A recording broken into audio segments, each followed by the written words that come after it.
For decades, American trucks were the ultimate symbol of power and dominance on the highways. But something changed.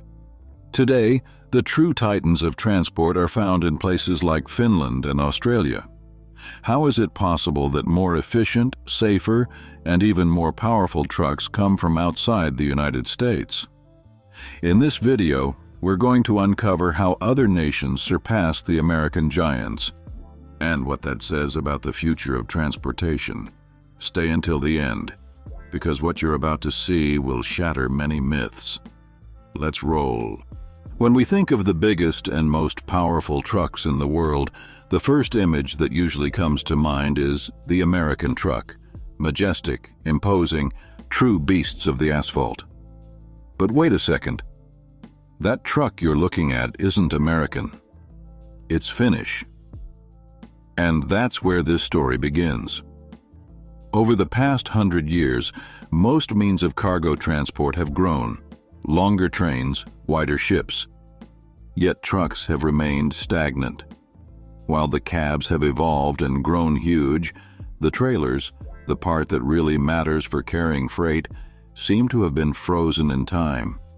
The question is inevitable. Why, if everything else has gotten bigger, haven't trucks in the United States done the same? From an economic standpoint, it would make sense to push for larger trucks that could move more cargo in a single trip, and technologies already exist that bring us closer to that possibility. Today there are convoys that look like they've rolled straight out of the future, with touchscreens, automation, and unique designs. In fact, one of those next-generation trucks is the only one of its kind currently operating in the United States. In the U.S., we call them semi-trucks, because the trailer has no front wheels. In Europe, they're called articulated lorries, or simply Arctics. It all began with Alexander Winton, an automobile manufacturer in Cleveland, Ohio, at the end of the 19th century. Winton didn't want to rack up miles on his brand new cars, so he came up with a solution: adapt a chassis to carry a trailer capable of transporting a vehicle. And just like that, the first semi-trailer was born, a truck carrying another car. As the auto industry grew in the early 1900s, trucks began to gain prominence. In 1913, Massachusetts became the first state to impose weight limits: 28,000 pounds, roughly the weight of 2 African elephants. Technical advances soon followed: more efficient diesel engines, tougher tires, better brakes and steering. This created a chain reaction. Better roads allowed bigger trucks. Bigger trucks reduced costs. Lower costs incentivized more road transport, which in turn demanded more and better highways. The turning point came in 1956, with the creation of the interstate highway system. For the first time, the United States wove together a wide, long, and modern road network that spanned the country. Along with it came the first federal weight limit, 73,000 pounds, the equivalent of 5.5 elephants. This infrastructure enabled the use of larger trucks, which proved to be more flexible than rail transport. Many World War II veterans found in trucking a new way of life. This gave birth to trucking culture, with its movies, its music, and its own lifestyle. But everything changed with the oil crisis of 1973. Fuel became scarce, prices skyrocketed, and a national speed limit of 55 miles per hour was imposed. For many truckers, that was the last straw. One of them, known on the radio as River Rat, decided to take action. Faced with constant stops to find diesel, he rallied others to block the highway. Their demands were simple: to be able to haul more cargo. After all, it's much more efficient to have one truck carrying a heavy load than 2 smaller trucks. They also demanded unified regulations, since each state had its own rules. Finally, in 1982, the law was updated. Trailers were allowed to be 5 feet longer, and the federal weight limit was raised to 80,000 pounds. But that's where progress stopped. Authorities feared that heavier loads could compromise the structural safety of bridges. With that extra half-ton, half an elephant more, The evolution of the American truck essentially froze for the next 40 years. An unexpected consequence of that law was a change in truck design. The flat-faced cab-over design disappeared because the cab was no longer counted within the length limit. This allowed for longer, more spacious designs for drivers. In the United States, truckers cover greater distances and at higher speeds than in Europe. That's why they prefer long-nose cabs. They insulate from noise, provide more comfort, and even extra living space. The wide highways and large cities make it easy to accommodate these giants. But here's the thing. While the driver's space has constantly grown, the trailer, the part that actually generates revenue, has stayed the same. And that raises the big question. If the business is about hauling more, why are we still limiting trailer size? Why did American trucks stop growing? This is Andy Hollow. He sells Peterbilt trucks in sunny Florida. When asked how much weight his vehicles can haul, his answer is straightforward: 80,000 pounds. That's the current limit, the ceiling set for most trucking operations in the U.S. But what if that standard were higher? What if we were talking about 160,000 pounds? Andy believes it makes sense, logical, even necessary. But there's a problem. The rules are set at the federal level, and changing that law would require an act of Congress. According to him, no one in the industry seems to be pushing for it. Then comes Bruce Wilson. He isn't a salesman, he's a trucker and content creator. His truck stands out, a 2025 Scania imported directly from Sweden. It's the only one of its kind running in the United States. Bruce drives it across the country with a mission: to showcase what European engineering has to offer and spark interest among those who could bring these vehicles to the American market. According to Bruce, Swedish trucks are light years ahead of American ones in terms of technology. International competition has driven major advances in safety, comfort, and efficiency. While many American trucks don't even have airbags, in Europe they're standard. Some models even feature side airbags and protective skirts for cyclists.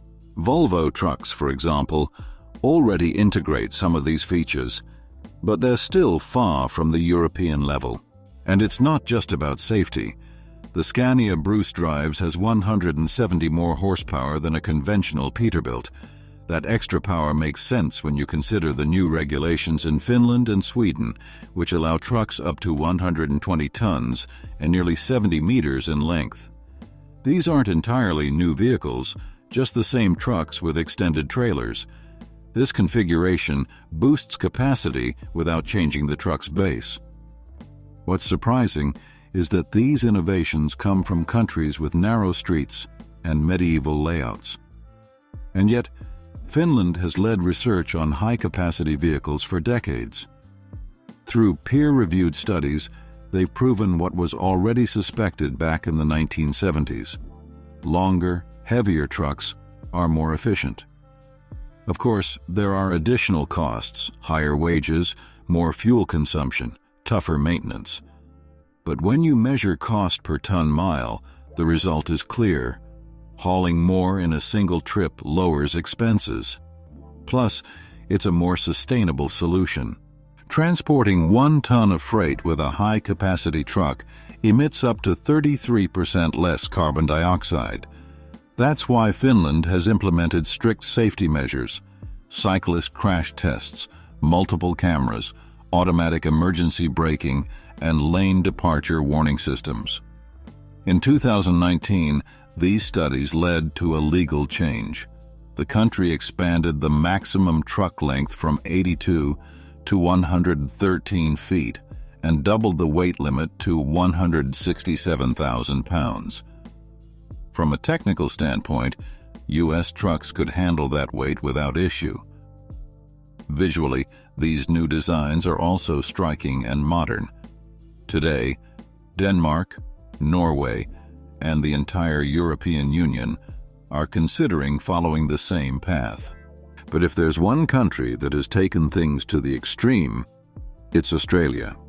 There, The so-called road trains reach up to 175 feet in length and can weigh 300,000 pounds. That's the weight of 23 elephants.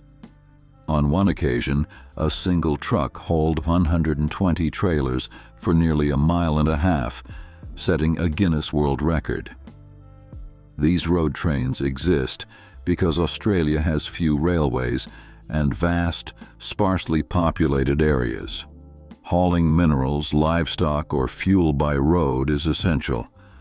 And if Australia can do it, why not the United States? With so much land and already developed infrastructure, it would seem logical to raise the current limits. Yet, there's no evidence of any political pressure to make it happen. Perhaps hidden interests are at play, or maybe it's simply a lack of will to innovate. This debate goes beyond trucks. It has deep economic implications. The sustained growth of a nation depends, in part, on increasing labor productivity. If one driver can move more freight per trip, unit costs go down and revenues go up. Since 1990, rail productivity has grown 5 times faster than road transport. And that matters because trucks move 65% of the country's freight. The stagnation in truck size doesn't just impact costs, it also has environmental consequences. While progress has been made in emission efficiency, the potential for improvement is still enormous. Finland proves that it's possible to modernize heavy transport without compromising infrastructure. Over 200 years ago, Adam Smith argued that economic growth is based on expanding markets. This drives competition, lowers prices, and improves well-being. When railroads expanded across the United States, companies like Sears were able to distribute products at affordable prices nationwide. Today, increasing truck capacity could have a similar effect. Bigger trucks aren't just an option, they could be a key piece in the evolution of modern transport. That's why the 2025 Scania isn't just a truck. It's a window into the future. The real question now is, are we ready to take the next step? If you were surprised to learn that outside the United States there are trucks that are bigger, more powerful, and more efficient, hit like and subscribe so you don't miss more stories that challenge what we thought we knew about transportation.